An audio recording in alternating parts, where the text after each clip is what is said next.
शैक्षणिक व इतर उपयुक्त व्हिडिओज पाहण्यासाठी सबस्क्राईब करा all in one for VI या आपल्या यूट्यूब चॅनलला. तसेच बेल आयकॉनला देखील क्लिक करायला विसरू नका, जेणेकरून नवीन व्हिडिओजचे नोटिफिकेशन्स हे आपल्याला सर्वात प्रथम प्राप्त होतील. व्हिडिओ आवडल्यास व्हिडिओला लाईक व आपल्या मित्रमैत्रिणींसोबत आणि नातेवाईकांसोबत शेअर करायला सुद्धा विसरू नका. नमस्कार. आजच्या गणितीय सत्रामध्ये संगीता कोल्हापूरवरनं. तर मागील भागामध्ये आपण पदावली पार्ट 1मध्ये हे पदावली सोडवताना कुठली क्लुप्ती वापरायची किंवा कुठलं सूत्र वापरायचं हे आपण बघितलंच आहे. आणि हे पदावली सोडवत असताना हायस्कूलमध्ये किंवा उच्च माध्यमिक विद्यालयामध्ये आणि 6वी-7वीला सुद्धा असं एक प्रश्न येतो की सरळ रूप द्या किंवा सोपे रूप द्या किंवा कंस सोडवा किंवा स्कॉलरशिप 5वीलाही ह्या प्रकारच्या पदावल्या येत असतात. तर ह्या पदावल्या सोडवत असताना मी जी क्लुप्ती सांगितली आहे ती म्हणजे कंचे भागुबे वजा, म्हणजे कंस चे आलं असेल तर गुणाकार करणे, त्यानंतर भागाकार करणे, त्यानंतर गुणाकार करणे, त्यानंतर बेरीज करणे आणि शेवटी वजाबाकी करणे. ही क्लुप्ती लक्षात ठेवली तर आपल्याला पदावली बिलकुल अवघड जात नाही. आणि मग कंस कसा सोडवायचा, त्यानंतर म्हणजे वेगवेगळ्या स्वरूपामध्ये आपल्याला कंस सोडवणे, सोपे रूप देणे अशी विविध उदाहरणे असतात. तर आज आपण त्यातीलच एक उदाहरण बघणार आहोत, एक प्रकारचं की कंसालगत संख्या असेल आणि तिच्यामध्ये जर चिन्ह नसेल आणि ती लगत असेल आणि कंसामध्ये धन ऋण संख्या असतील तर मग त्यामध्ये कसा बदल करायचा, त्या चिन्हांमध्ये ते चिन्ह कसे वापरायचे, त्यात काय बदल करायचा याविषयी आपण माहिती बघणार आहोत. म्हणजे चिन्ह म्हणजे काय तर धन ऋण संख्या. मग ह्या धन ऋण संख्या वापरत असताना त्या कशा प्रकारे वापरायच्या असतात हे आपण बघणार आहोत. म्हणजे कंसाबाहेर लगतूनच संख्या आली असेल तर आपण ती संख्या आणि कंस यामध्ये काय बदल करायचा सोपे रूप देताना हे आपण बघणार आहोत. तर एक उदाहरण सांगते की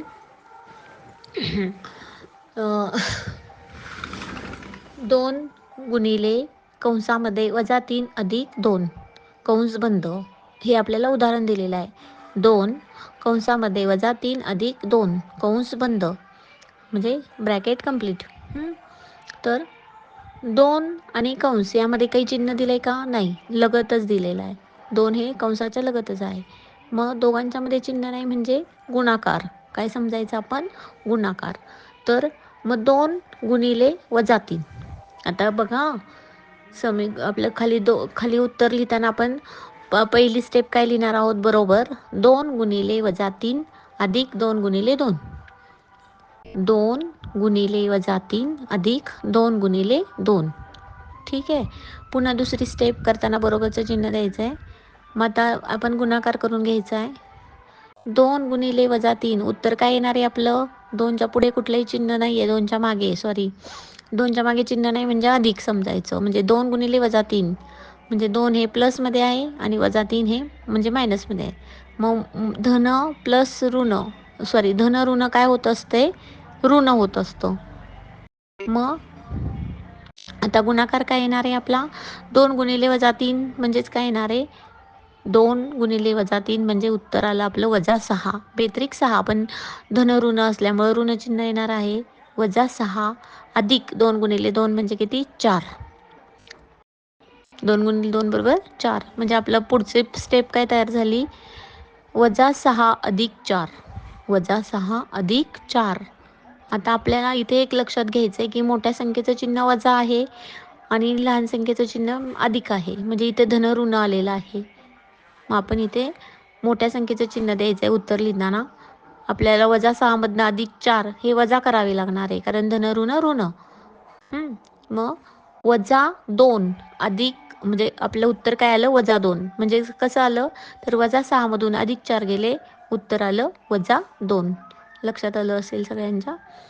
अशा रीतीनं कंस सोडवायचा असतो आणि मग बेरीज वजाबाकी काय असेल संख्या चिन्ह लक्षात घेऊन आपण हे गणित करायचं असतं. त्यानंतर दुसरं उदाहरण बघूया या या या या प्रकारामध्येच. समजा आता कंसाच्या बाहेर 5 आहेत, कंसाच्या बाहेर 5 आहेत, कंसामध्ये +4 म्हणजे चिन्ह नाही दिलं तरी चालतं. कंसामध्ये 4 आणि -6 -6 कंस बंद. पुन्हा एकदा गणित सांगते. 5 कंसामध्ये 4 - 6 4 - 6 कंस बंद. आता 5 आणि कंसाच्या मध्ये चिन्ह नाही म्हणजे गुणाकार समजायचा. मग आता पहिली स्टेप काय येणार कंस सोडवताना 5 × 4 काय येणार 5 × 4